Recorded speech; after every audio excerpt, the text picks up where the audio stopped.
Hello guys! Magandang hapon sa inyong lahat. I am Chinurgas Mama Sagari Channel, a faith healer, also a tarot reader. So ngayong hapon na to, tignan natin sabihin sa inyo ng ating mga gabay. So this is a weekly gabay for the month of November 8 hanggang November 15 for the sign of Scorpio. So Scorpio, welcome sa my channel. Ano kayang messages, advices ng spirit guides ang ating masasaga for today's video? Kanino kayang energy? May kaganapan sa buhay ng mga Scorpio signs ang ating mga hagilap. So guys, this reading is a general reading lamang, hindi lahat makaka-resonate. Kunin lamang po makaka-relate sa inyo and comment down below kung kaninong energy ang ating nasaga. Because don't forget to like and subscribe my channel and hit the notification bell for more videos updated. Because maraming salamat po sa mga walang sawang pagsuporta sa aking channel, lalo-lalo na ang dirige-skip ng ads na way pagpalain po kayo ng Diyos at may kapal siksiklig na nag-uumapaw na biyayang manumbalik sa inyo. So let's see guys, what is the messages? Advices sa iyo ng ating angel spirit for the sign of Scorpio. So let's see and watch this.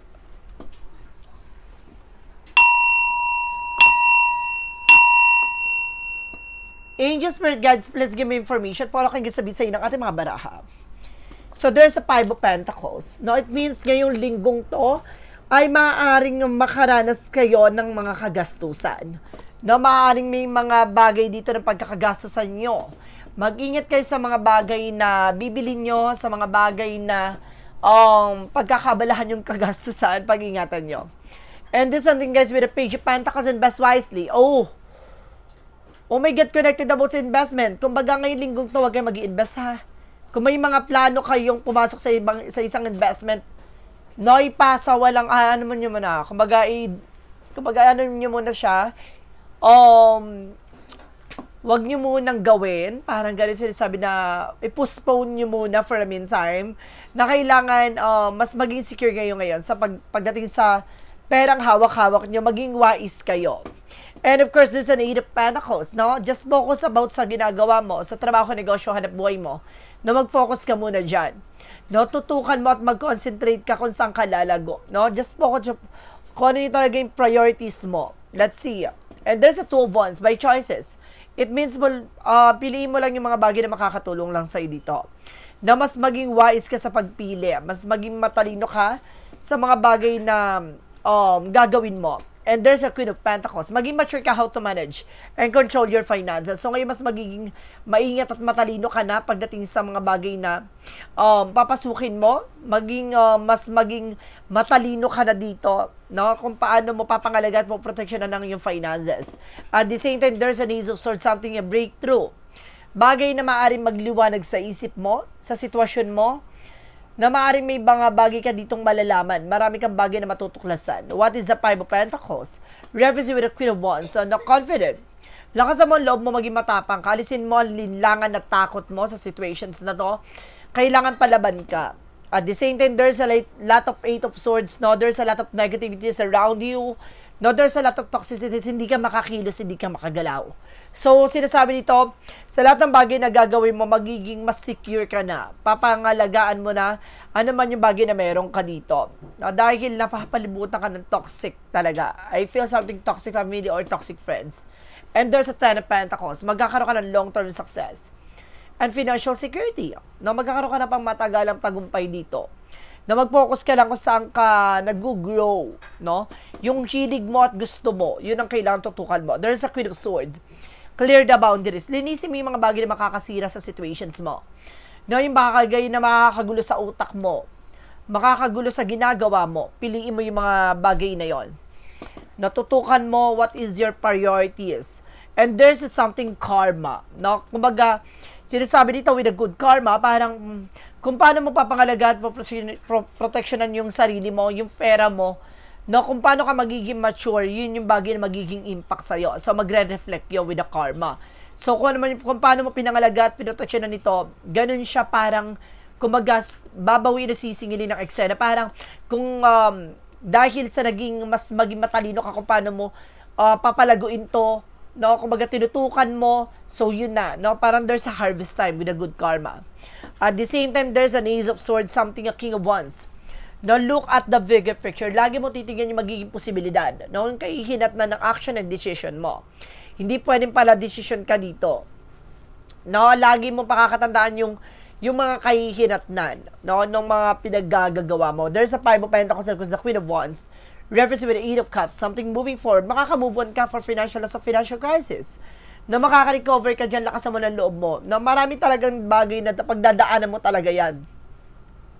Na maraming bagay na mararanasan mo talaga yan. So, kailangan mo lang lakasan ng loob mo. Maging matatag dito. And there's something that will force you with turning back.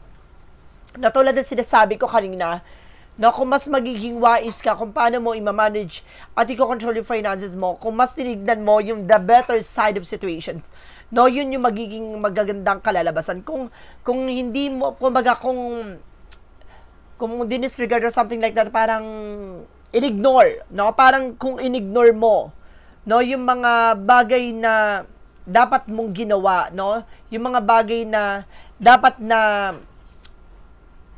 binago mo yung sitwasyon na parang I feel something na kailangan baguhin yung maling sistema. No, kasi parang may maling nakasanayan, no, from toxic environment na kung paano mo papangalagaan yung mga pinaghirapan mo. No, parang anong nangyari kasi dito, parang you are also a breadwinner or provider, parang hindi mo na malayan na nauubusan ka na pala ng eksena. Parang gano'n, na parang napabayaan mo na yung sarili mo. So, this is something that will force you with turning back. No, mas matututo ka na babaguhin na no, yung mundong ginagalawan mo, yung mga nakasanayan mo, from toxic energy, toxic environment, no, kumbaga mapapalitan siya ng healthy boundaries, no, healthy environment. So, kumbaga sinasabi dito with the turning, magbabaguhin ito, depende ito sa'yo. So, kailangan mas maging wise ka, ganun. And this something, guys, with the Page of Cups. Listen to your intuition and listen to your gut feeling. Lagi ka makikinig sa mga nararamdaman mo. No, sa lahat ng bagay na gagawin mo, lagi mong susundin ang iyong puso. No, dahil lang puso, dyan tayo nakikipag-coordinate, no, sa ating Panginoon, sa ating Ama na nasa langit, na parang pinapakita dito, magiging successful ka someday. No, wag mo lang tignan yung mga struggles ngayon, wag mo lang tignan yung mga obstacles, wag mo tignan yung mga failures mo, no, yung mga disappointment mo, wag mo tignan yan. Lagi mo pakakatandaan, there's a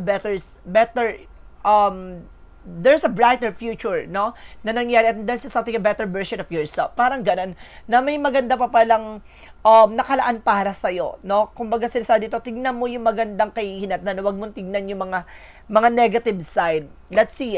And there's a Page of Swords being curiosity. So ngayon, mas magiging mabusisi ka na.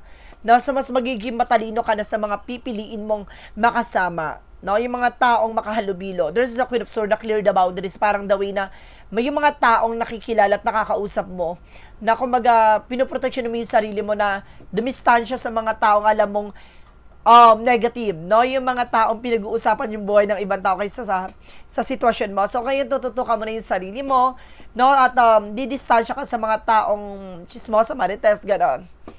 At the same time, there's a Knight of Cups. This is something a wish fulfillment. So, bagay na maaaring matupad na tulad na sinasabi with the karma. No, ito yung matagal mo nang gustong mangyari, maaaring matatama mo na. You have a potential for abundance, talagang magiging masagat, malago ang iyong buhay. At the same time, there's a Page of Wands. May good news, may magandang balita, ha? May magandang impormasyon na darating sa'yo dito, kaya maging handa ka. No, darating itong bagay na to na magpapabago sa sitwasyon mo dahil magtatagumpay ka. So, for the outcome, there's something the lover is connected with your love life. Na makaka-recover na kayo ng husband and wife mo, or either ng yung karelasyon sa mga struggles na pinagdaanan nyo when it comes for money, no? Kumbaga may pinag-usapan or may mga karanasan kayo sa finances, maaaring makaka-recover na kayo. No, kung mga may utang kayo, mababayaran nyo na yan, makaka-recover na kayo sa mga struggles na yan. At the same time, there's a Two of Pentacles. Magiging balance na no, yung buhay. Parang babaguhin yung kapalaran mo dahil mas naging mature ka this time. At the same time, there's a Ten of Cups. Happiness. At magiging masaya at magiging maligayang pamilya mo dito. Kumbaga itong bagay na to yung parang nagmulat sa'yo na hindi lahat ng bagay ay kumbaga nandun ka pa rin sa down part na parang darating yung araw na makakabangon ka. Ganon. At the same time, there's something that strike with confident, lakasan mo ang loob mo, no? Lakasan mo ang pakiramdam mo, alisin mo ang linlangan mo, alisin mo yung takot mo. Kailangan mayroon kang lakas loob na harapin lahat ng bagay. Handa kang matuto. No? And of course, this is something guys with a Hermit card. The answer in this year. So, nandito na ang kasagutan sa iyong katanungan. Bagay na maaaring minumulat ka sa lahat ng mga bagay na nakagisnan. Pero isang daan to para makita mo ang kahalagahan ng mga bagay na nangyari sa iyo sa hinahanap sa kasalukuyan. No, bagay na maaaring magdala sa iyo ng pintuan tungo sa tagumpay. At the same time, there's a Three of Pentacles. For collaboration, communicate clearly. No? Communication is the key. So, para sinasabi dito may magandang balita na darating sa'yo. No, depende to kung paano mo pangahawakan. No, ano man yung bagay na impormasyon na malalaman mo. No, hindi ka pwede kumbaga, mag-exaggerated, no? Hindi yung over kang react, no? Kung may mga bagay na malalaman ka, kailangan balance lang. No, wag mong ipahalata na parang excited ka dun sa nangyari niya. Kumbaga, there's something balance dapat. Para alam niya na hindi ka basta-bastang tao lang. Kaya parang, kumbaga alam niya na ano sa'yo, parang normal na sa'yo yung ganon. Kumbaga, nakakamit mo or nakukuha mo yung bagay na gusto mo. No? Kasi may mga tao dyan sa paligid mo parang naiinggit. No? Tinitingnan na parang, first time, ganon. Kumbaga, kailangan ipakita natin na very professional ng ating sarili, no? Sa mga taong makakasalamuhan natin. So guys, let's see what is additional messages with an English for pagdating sa finances and career, love life at kalusugan. Let's watch this. Ang daming energy ng reading mo na to. Nakakaloka. Maraming ganap. Alamin natin, no? Additional messages naman tayo pagdating sa finances and career, love life at kalusugan. So, there's something guys with the Four of Cups. Na pagdating sa finances and career, kailangan matuto tayong pag-isipan. Ano ba yung bagay na papasukin mo? No, kung ano man yung bagay na gagawin mo, pag-iisipan mo, hindi lahat ng offer ay tinatanggap. Kumbaga, kailangan matuto tayong i-evaluate or i-analyze yung bagay na dumarating sa atin. No, lalo na kung may kinalaman about sa finances. And there's a Four of Swords. No, something real. So, kailangan mo ipahinga ang katawan lupa mo. No, you're also multitasker. No, kaya mong gawin yung mga bagay na to. Pero kailangan mas maging mautak ka sa pagpili. Then, of course, guys, there's a Seven of Cups. No, there's a lot of opportunity. Maraming talagang oportunidad na darating sa iyo ngayong linggong to. Pero hindi lahat ng bagay tanggap ng tanggap ha. Kasi parang ma-overloaded ka talaga dito. So, kumbaga, hindi lahat ng bagay na kaya mong, kumbaga, magagawa mo siya, no? Kumbaga, sinasabi dito na kailangan mas maging mature ka sa pagpili. Dahil hindi lahat ng bagay na yung magiging priorities mo. Hindi lahat ng bagay makokontrol mo. So, there's something guys with the Ace of Cups, no? Have passion. Ito yung sinasabi na parang tutukan mo naman yung bagay na talagang gusto mo. Yung bagay na alam mong kaya mo. Yung bagay na alam mong makakapag-focus ka. Yung gano'n. Excuse me. And there's another one. Slow and steady. Have patient na maging kalmado ka sa lahat ng bagay na gagawin mo. No, sa lahat ng bagay na papasukan mo. No, pagdating sa business, mas maging aware ka dapat, no? Yung bagay na hilig mo lang dapat yun yung bagay na tutukan mo. At the same time, yung pagdating sa trabaho, no, kailangan na tutukan mo ang yung trabaho, wag kang dumidepende sa ibang tao. And there's the world. No, some of you may travel ka dito international. No, you have a potential para makapag-ibang bansa ka, makakaalis ka na. No, makakapag-abroad ka dito. So, let's see. Pagdating naman tayo sa love life. And there's a Seven of Wands that you are being protected. Pagdating sa buhay pag-ibig, protektado kayo ng person mo. No, at the same time, there's a Queen of Cups, no, emotional intelligent. Pagdating dito, kailangan balance ang iyong emosyon. No, wag ka padadala ng tensyon. No, kasi there's something drama. No, may mga tao magdadrama dito, mag-ingat ka. And there's a Knight of Cups. There's a Chariot card, sorry. There's a Chariot card. No, marami pa parating. Kung ikaw ay single, may darating na taong para sa'yo. No, there's a new love coming in. And there's a Six of Pentacles, magiging balance pagdating sa relationship. No, there's a give and take. No, magtutuloy-tuloy na rin ang pasok ng pera sa inyong dalawa ng person mo. At the same time, there's a Knight of Cups. Now, there's a proposal. No, there's a something romantic proposal. Maaari may mag-engage dito. Meron ditong ikakasal, no, that brings you with a higher level of commitment. No, meron ditong mas lalong mag-grow yung relasyon. And there's a Four of Pentacles. Now, there's something protections na kailangan proteksyonan nyo ano man yung bagay na meron kayo. Na parang sinasabi dito na kailangan yung i-save din yung iyong mga pinaghirapan. So, pagdating sa kalusugan, there's a the Fool card. This is something in new beginning. No, meron ditong bagay na parang sinusubok ang inyong pananampalataya at tiwala. Then, of course, this is a Ace of Wands. So, this is something, a butterfly. So, parang maaaring gagaling na kayo sa karamdaman na, ha? Parang nasisense ko, there's a transformation na parang, there's something, a miracle. No, gagaling ka sa yung karamdaman. No, hindi mo inaasahan to. There's a hyphesis. No, may mga hidden agenda or there's an unexpected situation. No, may mga bigla na hindi mo inaasahan talaga. And there's the Three of Wands. Waiting for a ship. Kung may mga hinihintay kay resulta, darating na resulta. No, there's a good news no, sa resulta na yon. And then something, the King of Swords. No, alisin mo na at baguhin mo na yung mga nakagalawan, nakasanayan mo, no? Kumbaga, baka madalas kayong kumain ng mga unhealthy foods, no? Processing food, na umiwas na kayo sa mga nakasanayan nyo. And there's a Knight of Pentacles. Maging secure ka sa kinakain mo at sa sarili mo. Pag-ingatan mo lahat ng bagay na gagawin mo. Kung ano magre-reflect dito sa kalusugan mo. No, kailangan na pakiramdaman mo ang iyong kalusugan at ang iyong kalagayan. Kung okay ka pa ba. No, so let's see what is additional messages tayo with an Angel Spirit. Pagdating naman tayo sa Magical Fire Messages Advances. So let's watch this. So guys, before anything else, na advance happy birthday. No, sa mga magbe-birthday pa lang at kung ikaw ay nagbe-birthday at kaarawan mo ngayon, happy birthday. Then of course guys, kung ikaw naman ay natapos ang birthday mo, belated happy birthday po sa inyo. So let's see what is the Magical Fire Messages Advices for you guys. Scorpio season na pala ngayon. Ang bilis ng panahon, no? Ang bilis ng araw. And there's a summer. No, sa ngayong summer na to, o maaaring darating na summer, it's time for your vacation. So, kailangan mo talaga magbakasyon. And there's a flower power. No, this is something in healing. No, there's a bloom. No, there's a seasonal na parang may araw at panahon na maaaring sisibol na maaaring kumbaga lumago na, mamukadkad na, no, parang bulaklak ganon.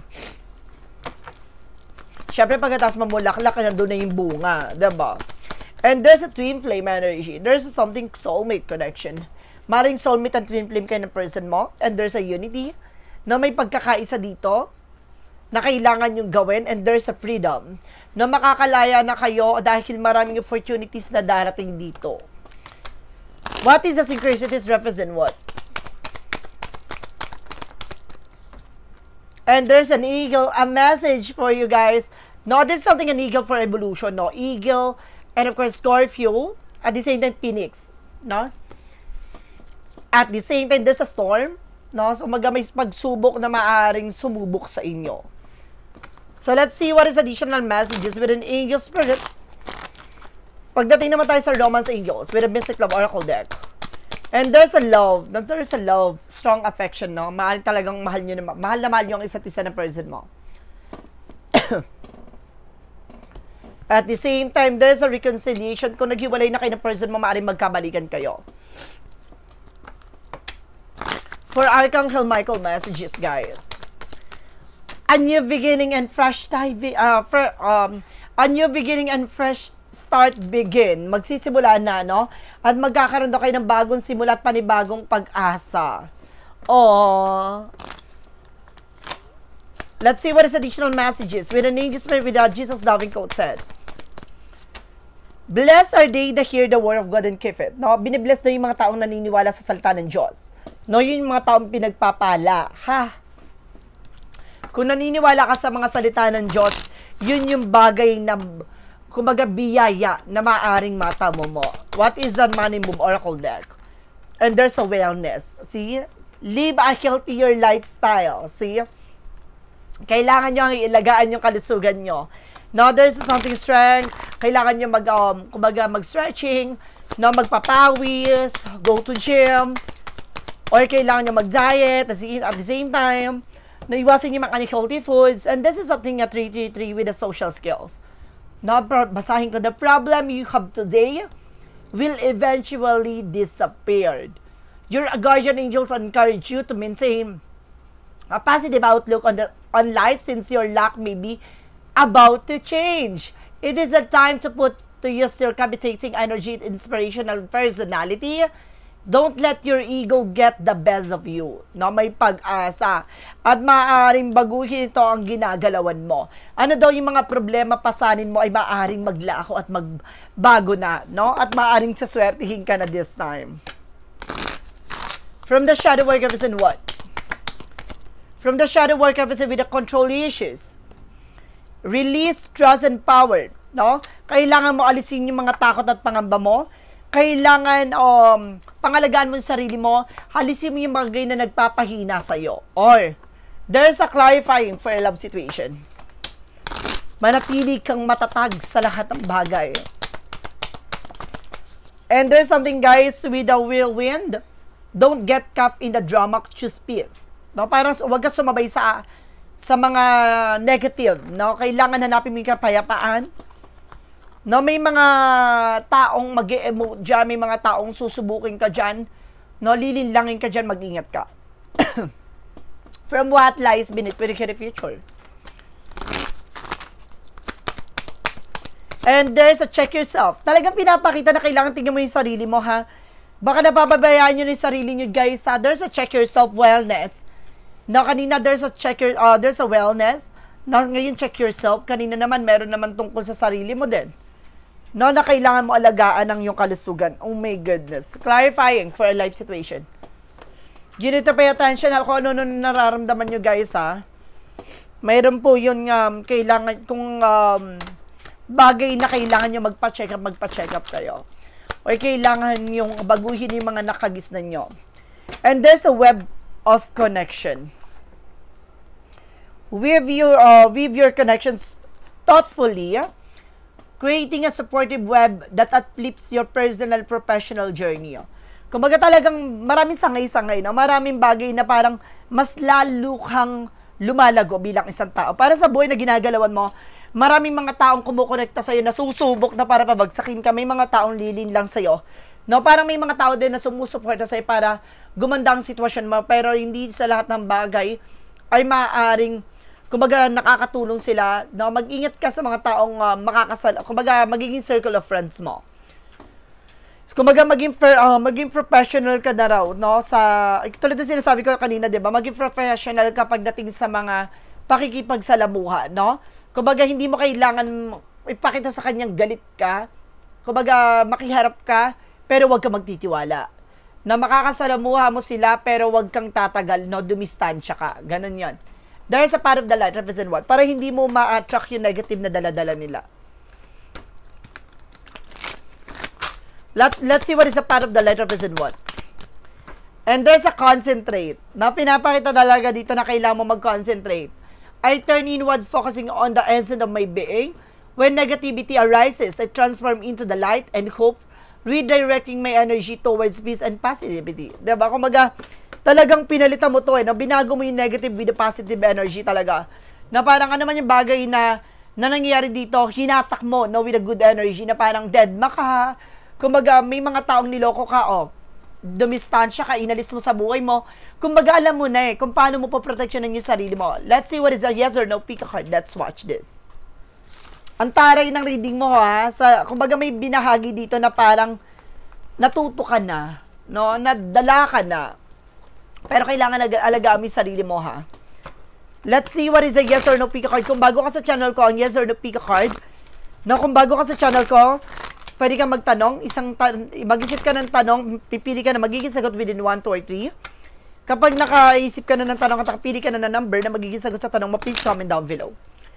So guys, maraming salamat po sa mga solid subscribers, sa mga bagong followers natin dyan. Maraming salamat sa inyo. Let's start with the number 1. There's a yes. There's a yes, peaceful outcome and relaxation aid decision. Na magkakaroon ka ng kapayapaan sa maganda desisyon na tatahakin mo. Na makakapag-relax ka na this time. Na makakamtan mo na ang kapayapaan at kaligayahan ng ninanais mo. Number 2, there's a yes. Golden opportunities, cloud lifting, clear skies. So, ibig sabihin dito, naglalagablab na opportunities ang darating sa iyo at mas maliwanag pa to sa inaakala mo. Number 3. Number 3, there's a yes. All yes, ha? Trust your feeling, fulfill heart desire. Magtiwala ka sa nararamdaman mo dahil itong bagay na to ang magdadala sa'yo para matupad mo ang mga bagay na inaasam mo.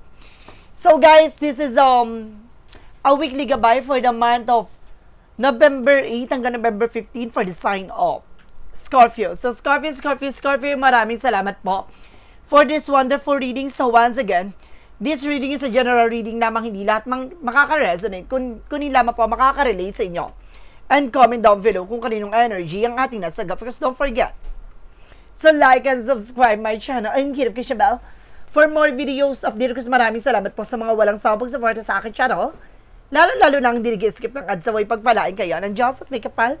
Siksik, umapaw na biyayang manang balik sa inyo. At maraming salamat po. See you in the next video. Bye-bye. And babush.